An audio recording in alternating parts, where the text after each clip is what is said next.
Welcome to TV three news బులెటిన్ల ముందుగా headlines.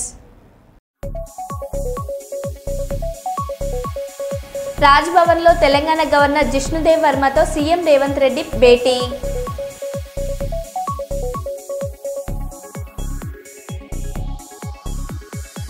మండల స్థాయి క్రికెట్ విజేతలకు బహుమతులను అందజేసిన జగిత్యాల డీఎస్పీ రఘుచందర్.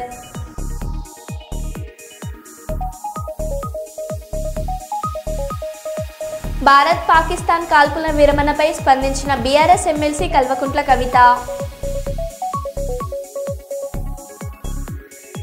మంచిర్యాల జిల్లా కేంద్రంలో ఫ్లాట్లను కబ్జా చేసిన కాంగ్రెస్ నాయకులు.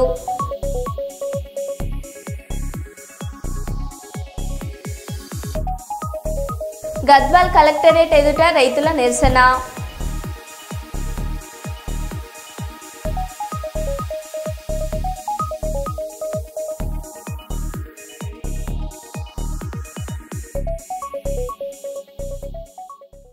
ఇక వివరాల్లోకి వెళ్తే, గద్వాల్ వరి కొనుగోలు కేంద్రాల వద్ద వెంటనే వడ్లు కొనుగోలు చేయాలని డిమాండ్తో సోమవారం గద్వాల్లోని కలెక్టరేట్ ఎదుట రైతులు నిరసన వ్యక్తం చేశారు.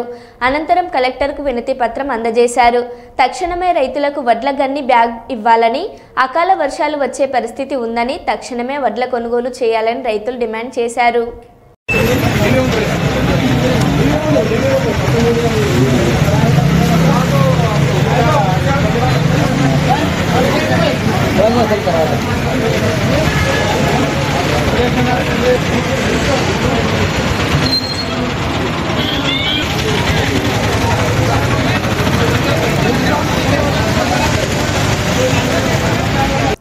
మందమరి పట్టణంలో తెలంగాణ రజాకా వృత్తిదారుల సంఘం సమావేశం. మంచిర్యాల జిల్లా మందమరి పట్టణంలో తెలంగాణ రజాకా వృత్తిదారుల సంఘం సర్వసభ్య సమావేశం నిర్వహించారు.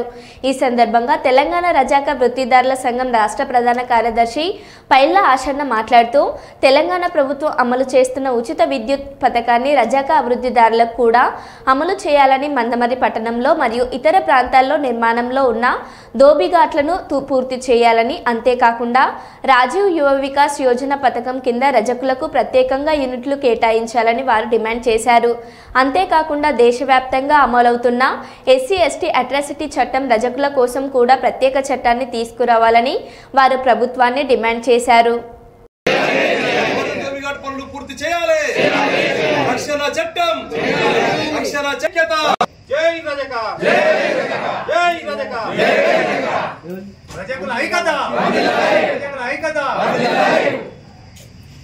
కూర్చుంటే మేము వచ్చే చందా కరెక్ట్ ఆఫీస్కి వచ్చి కడతామని చెప్పి మన మనులు కూడా అడగడం జరిగింది.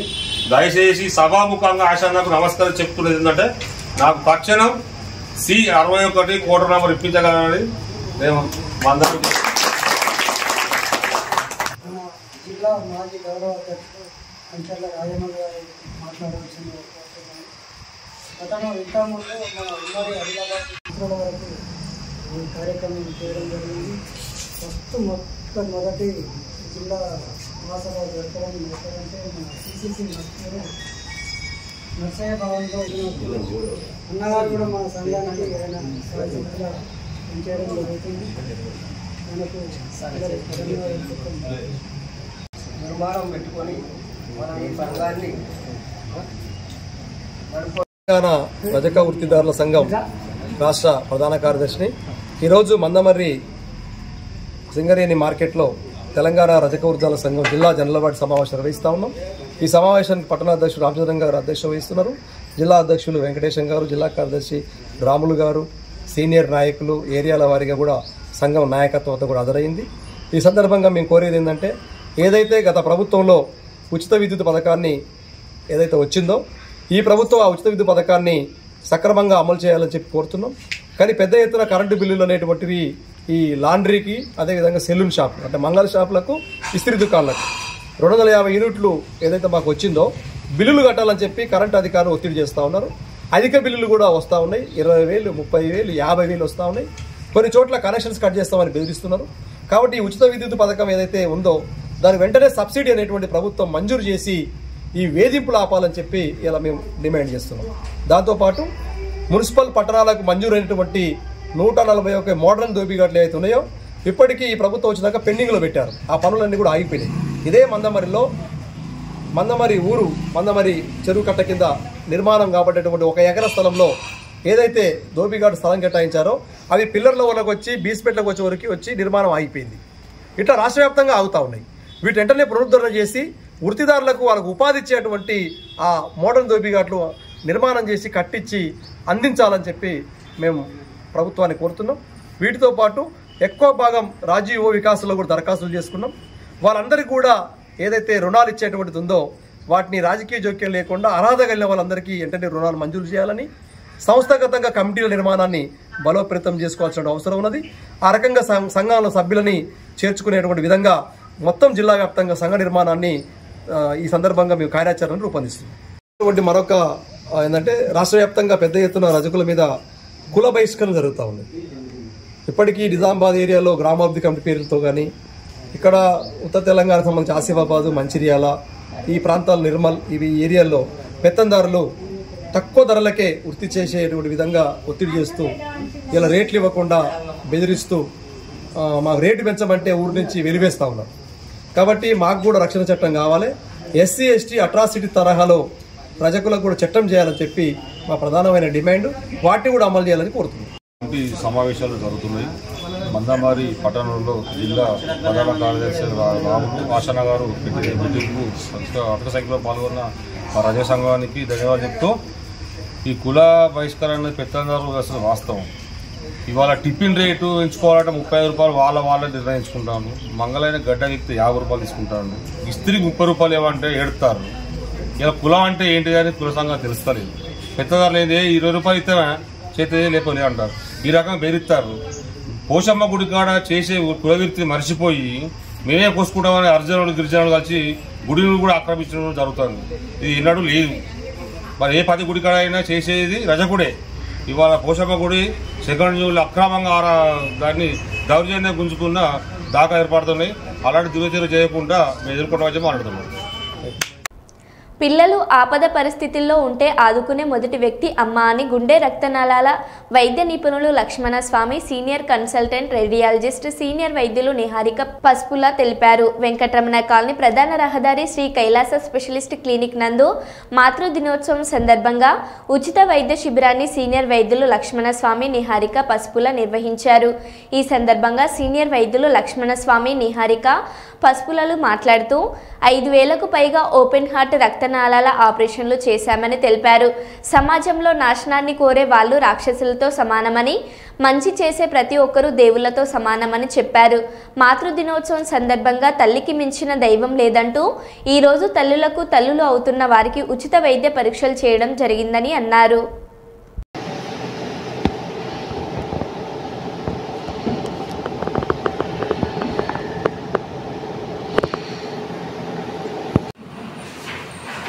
చెప్పాలి నీ విలువ ఏంది అనేది పిల్లలకు. అసలుకి విలువలు అనేది లేకుండా అయిపోయింది. వృద్ధాశ్రమాలు పెరిగిపోతున్నాయి.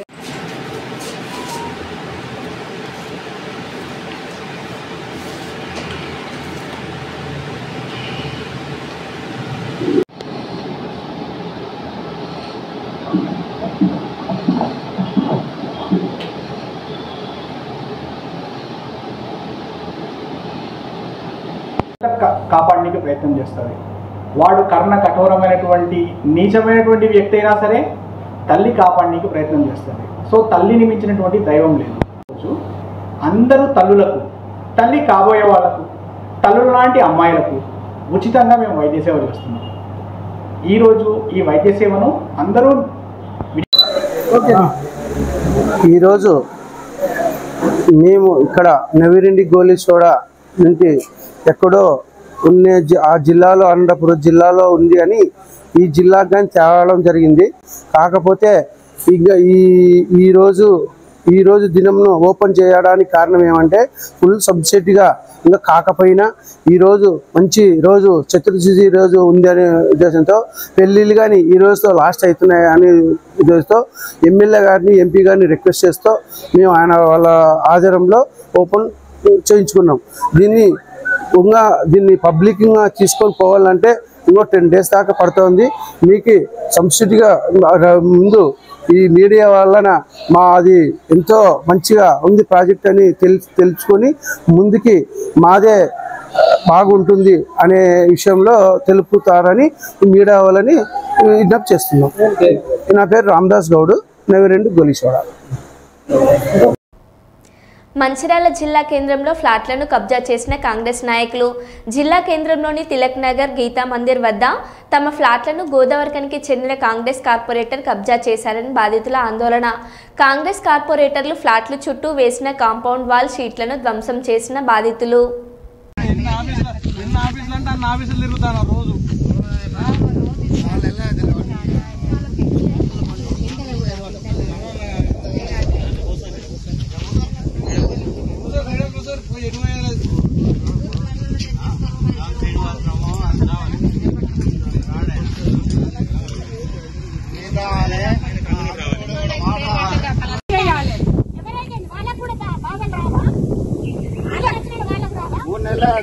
వాళ్ళకు తెలియదా వాళ్ళకి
రేపు కూడా లేచినప్పుడు మీరు కూడా రావాలి సార్.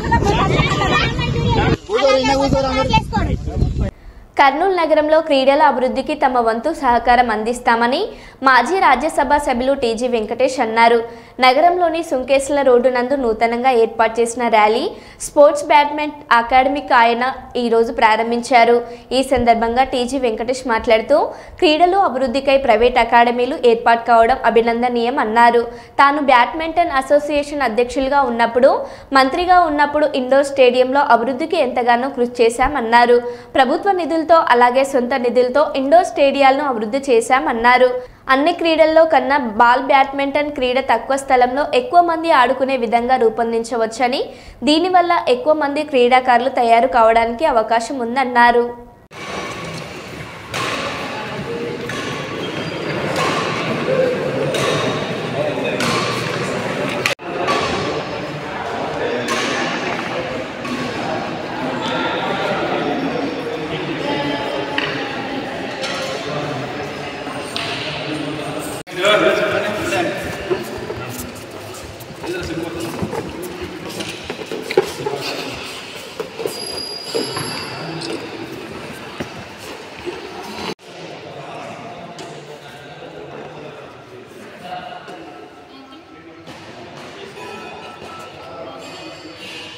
హాయ్ ఎవరీవన్, నా పేరు విజయరాజ్. నేను ఇక్కడ ర్యాలీ స్పోర్ట్ బ్యాడ్మింటన్ అకాడమీ ఈరోజు ప్రారంభించినాము. ఈ స్టేడియం నేను శివజ్యోతి ఇద్దరం కలిసి కన్స్ట్రక్షన్ చేశామండి. ఈ రోజు నుంచి బ్యాడ్మింటన్ కోర్ట్ ఓపెన్ అవుతుంది. ప్లీజ్ అందరూ వచ్చి బ్యాడ్మింటన్ ఆడాల్సిందిగా కోరుతున్నాం. ఇక్కడ మాకు ఇది సెకండ్ స్టేడియం అండి. ఫస్ట్ స్టేడియం ఆల్రెడీ సూర్య హాస్పిటల్ దగ్గర ఉంది, ఏ క్యాంపు. ఇది వచ్చేసి సెకండ్ స్టేడియం. మార్నింగ్ 5 నుంచి ఉంటుంది ఓపెన్. మార్నింగ్ 5 నుంచి నైట్ 11-12 వరకు కూడా ఓపెన్ ఉంటుంది. ఇందులో మీరు నెలకి పేమెంట్ చేసి రోజు వచ్చి ఆడేది ఉంటుంది. ప్లస్ గంటకు కూడా స్లాట్ బుక్ చేసుకుని ఆడేది ఉంటుంది. ప్లస్ మెయిన్ గా చిన్నపిల్లలకి కోచింగ్ కూడా ఉంటుందండి. కోచెస్ కూడా 3 ప్రొఫెషనల్ కోచెస్ ఉన్నాము. సో ప్రతి ఒక్క పిల్లల మీద ఫోకస్ చేసి అందరి పిల్లలకి గేమ్ బాగా డెవలప్ చేయాలని చెప్పేసి అందరం కోచెస్ కలిపి ఒక టీమ్ గా ఫామ్ అయ్యి ఇది చేస్తున్నామండి.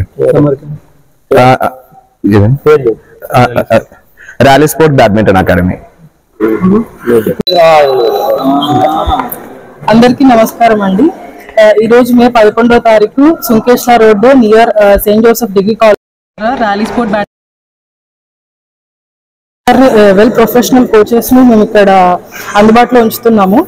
So coaches even they have done their NIS certifications చేశారు అండ్ ఇంటర్నేషనల్స్ కూడా ఆడారు. సో ఎం విజయరాజ్ అని తిను హెడ్ కోచ్ గా ఇక్కడ చేస్తున్నారు. ప్లస్ ఈ విఆర్ఎన్ బ్యాడ్మింటన్ అకాడమీతో ఈ ర్యాలీ స్పోర్ట్ అనేది పార్ట్నర్షిప్ గా మేము ఒక యూనిట్ గా స్టార్ట్ చేశాము. సో ఇప్పుడు సమ్మర్ కూడా స్టార్ట్ అయింది. So this will be a very good activity to do. ఎందుకంటే ఇది ఇండోర్ స్టేడియం, మీరు హ్యాపీగా వచ్చి ఇండోర్ లో బ్యాడ్మింటన్ ఆడొచ్చు. దీనివల్ల మీకు చాలా హెల్త్ బెనిఫిట్స్ ఉంటాయి. లైక్ మీరు అవుట్డోర్ స్పోర్ట్ కంటే కూడా ఇది మీకు చాలా ఇంట్రెస్టింగ్ గా ఉంటుంది. గేమ్ హెల్త్ పరంగా కూడా మీరు చాలా లైక్ మంచి ఫిట్నెస్ రావడానికి ఇది బాగా సహకరిస్తుంది ఈ స్పోర్ట్.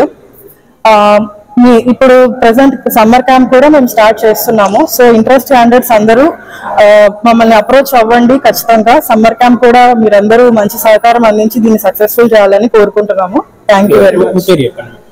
శివజ్యోతి, నా పేరు శివజ్యోతి అండి. అండ్ హెడ్ కోచ్ వచ్చి ఎం విజయరాజ్. రేవంత్ రెడ్డి ఒక సైకో, ఎవరు చెప్పినా వినడు, ఇష్టం వచ్చినట్టు నిర్ణయాలు తీసుకుంటాడు, సైకోలాగా ఈటెల రాజేందర్ అన్నారు. ముఖ్యమంత్రి గారు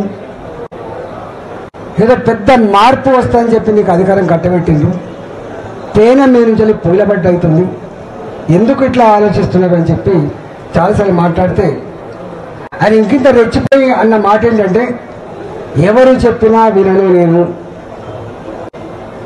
నాకు నేనే నిర్ణయం తీసుకుంటా, పక్కా కూల కొట్టవలసిందే, మొత్తం బుల్డోజర్లు పెట్టవలసిందే, అడ్డమచ్చిలోని బుల్డోజర్ కింద తొక్కవలసిందే, కూల కొట్టవలసిందే. ఇది ఆయన స్టేట్మెంట్. నేనన్నా రాజు కూడా మారు వేషంలో అప్పుడప్పుడు ప్రజలు ఏమనుకుంటారో చూసేస్తాను.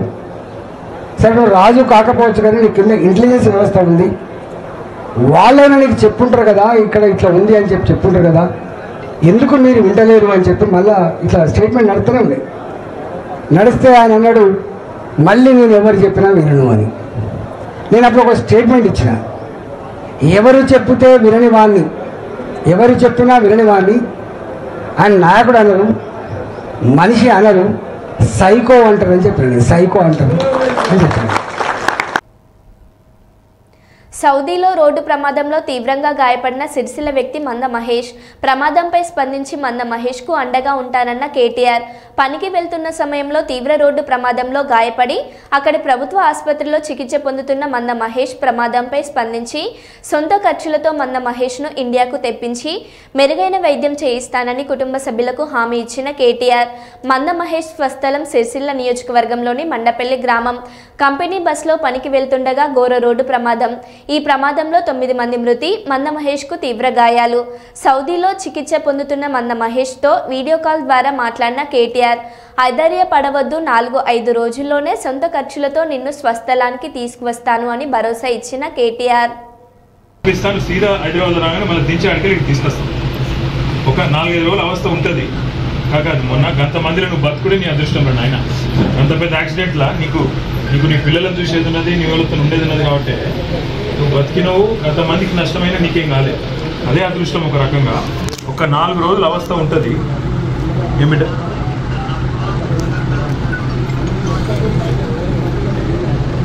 కాదు బిడ్డ, ఒక్క మాట, నీ పిల్లలు ఇన్నే ఉన్నారు, వాళ్ళకి ధైర్యం చెప్పు, నువ్వు ధైర్యం ఉండు, నువ్వు ధైర్యం ఉండి తీసుకొస్తాం, ఇంటికి తీసుకొస్తాం, రంది పెట్టుకోకు, తీసుకొస్తాము. ఇక్కడ నీ సౌదీలో ఏ హాస్పిటల్ ఉన్నావో జర వివరాలు ఇస్తే పంపిస్తాను, మన టీం పంపిస్తాడు, ఉన్నారు సౌదీలో మన వాళ్ళు ఉన్నారు, పంపిస్తా. ఆడికెళ్ళి నేను మండపల్లికి తీసుకొస్తాను.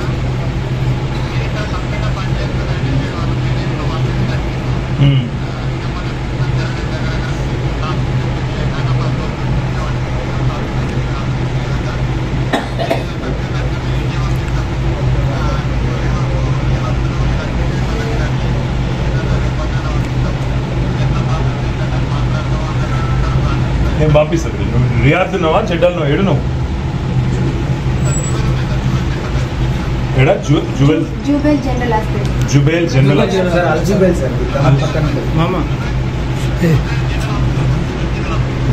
General hospital. నేను తీసుకుంటా, మొత్తం వివరాలు తీసుకొని నేను మన వాళ్ళకి పంపిస్తాను. 4-5 రోజులు తెచ్చే ప్రయత్నం చేద్దాం. ఓకే, అరే అంత మాట ఎందుకు రా, తీసుకొస్తాం బిడ్డ, అరే తీసుకొస్తాం రా, తీసుకొస్తాం. ఏడో బిడ్డ, నువ్వు గాడ ఒక్కరివే ఉన్నావు, ఏడో ఏం కాదు బిడ్డ, నీ ప్రాణం ముఖ్యం ఇప్పుడు. అరే అప్పు సంగతి మళ్ళీ చూసుకుందాం రా, నువ్వు మొదలైతే ఇంటికి రా, మంచిగా తీసుకొస్తాం. ఇంటికైతే రా, నువ్వు మొదలు ఇంటికి వచ్చినాక అన్నీ చూసుకుంటాం. నువ్వు రా, తీసుకొస్తాం బిడ్డ. 4 రోజులు ధైర్యం ఉండు అంతే. వాడు ఇప్పుడు ధైర్యం చెప్పే మాటలు చెప్పాలి మీరు, కానీ ఆగమానం చేయకూడదు.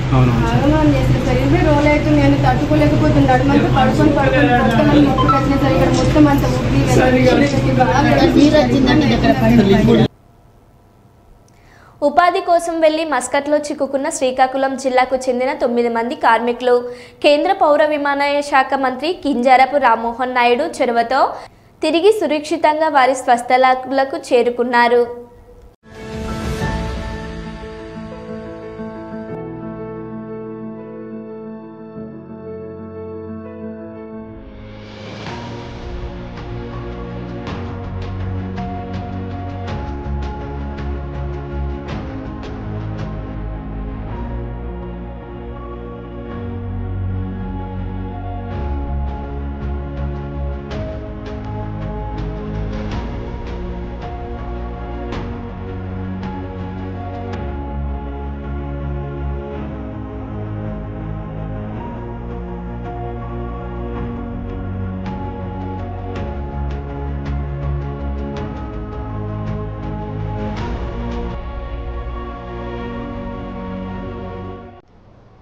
యుద్ధం విరమించాలని నేను అంటే నారాయణను పాకిస్తాన్ పంపాలని బీజేపీ నాయకులు అన్నారు.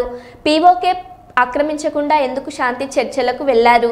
ఇప్పుడు మోదీని పాకిస్తాన్ పంపాలా? ఉగ్రవాదులు ఎప్పటికైనా ప్రమాదకరం. ఉగ్రవాదాన్ని అంతం చేసేందుకు కావాల్సిన ఏర్పాట్లు చేయాల్సిందే. భారత్ పాకిస్తాన్ నడుమ యుద్ధ విరమణ శాంతి చర్చలను స్వాగతిస్తున్నాం. ఉగ్రవాదులపైన దాడి చేయమని చెప్పిన దానికి మమ్మల్ని అపార్థం చేసుకుంటారా? దీనిని తీవ్రంగా ఖండిస్తున్నాం. సిపిఐ జాతీయ కార్యదర్శి నారాయణ. టెర్రరిస్టులను అంతం చేయడానికి కావాల్సిన ఏర్పాటు చేయాల్సిందే.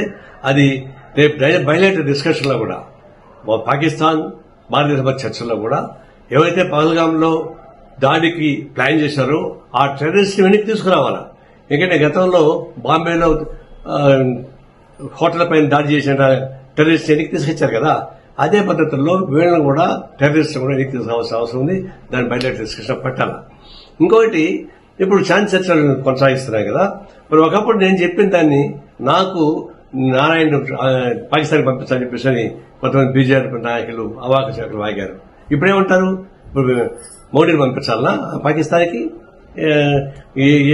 అనేక మందిని చనిపోయారు, 26 మంది చనిపోయారు, ముఖ్యపక్షాన్ని పెళ్లి చేయడం చనిపోయింది. అంత బాధపడిన వాళ్ళకంతా కాంపన్సేషన్ ఎవరు ఇస్తారు? వాటిపైన ఎవరు బాధ్యత ఇస్తారు? మరి అవన్నీ లేకుండా ఎందుకు సీజ్ ఫైర్ అయ్యారు? ఎందుకు పీఓకి ఎందుకు ఆక్రమించుకోవడం రిసీవ్ చేశారు? ఇవన్నీ చూసినప్పుడు మీరు టాక్టిఫుల్ గా భారతదేశం అడ్డం పెట్టుకుని చేసే వ్యాపారం తప్పకుండా నాకేం కనపడలేదు. సిన్సియర్ గా మేము టెర్రరిస్ట్ పైన దాడి చేయమని గిట్టికి చెప్పిన దానికి మమ్మల్ని అపార్థం చేసుకుంటారా? నేను తీవ్రంగా నిరసిస్తున్నాం. ఈ శాంతి చర్చను స్వాగతిస్తా ఉన్నాం. భారత్ పాకిస్తాన్ కాల్పుల విరమణపై స్పందించిన బీఆర్ఎస్ ఎమ్మెల్సీ కల్వకుంట్ల కవిత. ఇండియన్ ఆర్మీకి సైనికులకు వందనాలు. అమెరికా అధ్యక్షుడు డొనాల్డ్ ట్రంప్ అమెరికా మధ్యవర్తిత్వం వహించింది అని ట్వీట్ చేయడం కొంత బాధ కలిగించింది. భారత ప్రధాని నరేంద్ర మోదీ ట్వీట్ చేస్తుంటే బాగుండేది. పార్లమెంట్ స్పెషల్ సెషన్ పెట్టి అన్ని విషయాలు చర్చించాలి. సీజ్ ఫైర్ అయింది ఇండియా పాకిస్తాన్ మధ్యలో అని తెలిసింది. అందరికీ కూడా congratulations. At the same time ఈ యుద్ధంలో మరణించినటువంటి సైనికులందరికీ కూడా మనస్ఫూర్తిగా నా నివాళులు అర్పిస్తూ ఉన్నాను. అట్లానే చాలా ధైర్యంగా మన సేన అంతా కూడా మనల్ని కాపాడడానికి ప్రయత్నం చేసి మన వైపు చాలా తక్కువ క్యాజువాలిటీస్ అయ్యేటట్టుగా మరి వారు ప్రయత్నం చేసి మన దేశాన్ని రక్షించినందుకు మన భారత సైన్యానికి అందరికీ కూడా వందనాలు సమర్పించుకుంటున్నాను. ఎట్ ద సేమ్ టైం ఇన్ని రోజులు అంటే నేను ఒక పార్లమెంట్ మెంబర్గా పనిచేస్తున్నాను. నేను అమెరికా టూర్కి వెళ్ళినప్పుడు కానీ ఎప్పుడు కానీ ఎంపీస్ అందరం కలిసి మాట్లాడినప్పుడు కానీ ఇండియా పాకిస్తాన్ మధ్యలో ఇష్యూస్ ఏవైనా కూడా ఇండియా పాకిస్తాన్ మాత్రమే కూర్చొని మాట్లాడుకోవాలి. వేరే దేశాలు మధ్యవర్తిత్వం వహించడం కానీ వేరే దేశాలలో ఇంటర్ఫియరెన్స్ ఉండడం కానీ కరెక్ట్ కాదు అనేటటువంటి ఒక అండర్స్టాండింగ్ మన దేశవాసులందరికీ కూడా ఉండింది. కానీ ఇవాళ సడన్గా డొనాల్డ్ ట్రంప్ గారు ట్వీట్ చేయడం, యుద్ధము ఆగిపోతుంది, సీజ్ ఫైర్ అయిపోతుంది, నేను మధ్యవర్తిత్వం వహించాము, అమెరికా మధ్యవర్తిత్వం వహించిందని చెప్పి వారు ట్వీట్ చేయడం కొద్దిగా బాధాకరంగా అనిపించింది. మన దేశ ప్రధాని గారు ట్వీట్ చేస్తుంటే మన భారతదేశం యొక్క గొప్పతనం కానీ మన భారతదేశం యొక్క పొజిషన్ కానీ ఇంకా స్ట్రాంగ్ ఉండేదని చెప్పి నేను మనస్ఫూర్తిగా నమ్ముతా ఉన్నాను. ఖచ్చితంగా ఒక స్పెషల్ సెషన్ ఆఫ్ పార్లమెంట్ పెట్టి అందులో ఈ విషయాలన్నీ కూడా డిస్కస్ చేయాలి. ఇన్ని సంవత్సరాల నుంచి 1972 నుండి ఇప్పటి వరకు కేవలం దీన్ని బైలాటరల్గా అంటే ఓన్లీ ఇండియా పాకిస్తాన్ కూర్చుని మాట్లాడుకునేటట్టుగా ఇతర దేశాల ఇంటర్వెన్షన్ లేకుండా కాపాడుకుంటూ వచ్చినటువంటి ఇష్యూలో సడన్గా అమెరికా ఎందుకు వచ్చింది, ఎందుకు మధ్యవర్తిత్వం వహించింది, ఈ అంశాలన్నింటినీ కూడా క్లారిటీ ఇవ్వాలి. అదేవిధంగా మన సివిలియన్స్ మీద జరిగినటువంటి నష్టం, ఎట్ ద సేమ్ టైం ఏ టెర్రరిస్టులను పట్టుకున్నాము, ఎక్కడ టెర్రర్ క్యాంప్స్ని మనం హతం చేయగలిగినాము, రేపటి నాడు మళ్ళీ పాకిస్తాన్ ఇటువంటి దుశ్చర్యకు పాల్పడకుండా మనం ఎంత కఠినంగా పాకిస్తాన్ని నిలువరించగలిగినాం అనేటటువంటి అంశాలన్నీ కూడా గౌరవ ప్రధానమంత్రి గారు, రక్షణ శాఖ మంత్రి గారు కూడా దేశ ప్రజలందరికీ పార్లమెంట్ సెషన్ పెట్టి తెలియజేస్తే బాగుంటుందని చెప్పి నేను నమ్ముతా ఉన్నాను. Thank you. జై హింద్. మరో బులెటిన్లో మళ్ళీ కలుద్దాం. Stay tune.